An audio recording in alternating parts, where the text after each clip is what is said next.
So thanks for the introduction. Yeah, I'm Erica Scorti, and this is called Hot Readings, which is taken from a type of psychic reading, which it turns out afterwards to have been a con, because it's based on previously known information rather than gleaned directly through psychic abilities. So just starting this video off by saying this performance isn't a con exactly, but it is based on previous information in the sense that it's drawn from a big collection of my previous performances and public appearances, all of which have been uploaded to YouTube over the years. So you could call it a kind of performance review if you like, and it came from a friend's suggestion that instead of constantly coming up with new stuff, new performances, I should think about taking stock, So that's what I've done. New paragraph, starting off with this Facebook diary from 2008, where I took my friend's status updates and turned them into an ongoing video diary blog. And it's amazing to see how much the platforms have changed since then, but also how much I've changed, although not my hair that much. Anyway, I thought I was blissfully happy at the time, adored by many apparently, but that was just an illusion created by the first flush of social media attention. And as the decades wear on, I'm just wishing I'd been brave enough to take him on. I can't believe how long it takes to realise who's exploited you. I'll leave the reminiscing there now. She was nice to look at, but I had to kill her somewhere near the centre, and in a way that's what this video ends up being about, how you can kill off previous versions of yourself without feeling too tender about it. At the time I was genuinely interested in using other people's texts intercut with my own, but I never asked for permission, which is something I would do now.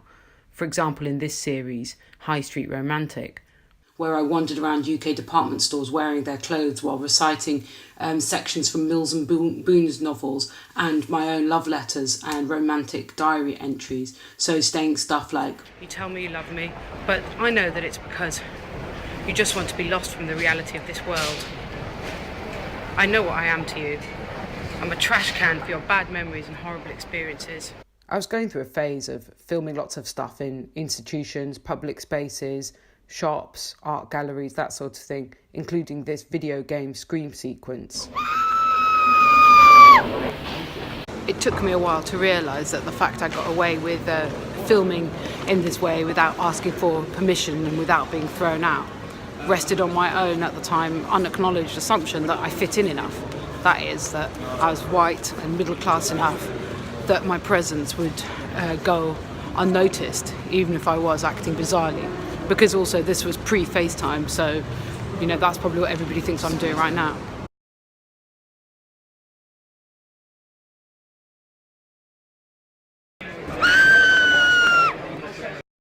I guess this was my first proper performance. I was very nervous, at DRAF.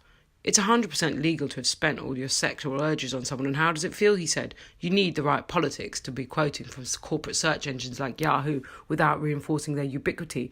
But the search engine crews are on hold from national rankings. They keep you surviving because the team believes in ghosting the machine. Remembering to always come back compact, to a soft place where you try to not shut down or show others up or harden your heart. But it's not so easy, especially when you realise that you're in competition with people, some of which are your closest friends. And, at the same time, you don't want to just rest in this life without trying to do something to make things better, something better. I mean, that's part of why you become an artist, right? It's because you want immediacy, presence, intimacy, and all of that in community. Though, to be honest, at the time I was thinking a lot about competitiveness and competition, because I did this whole project called Winning, where I was entering lots of skills-based competitions and trying to win stuff. And I actually did with this video for L'Oreal, where I had to say ways that I was similar to my mum.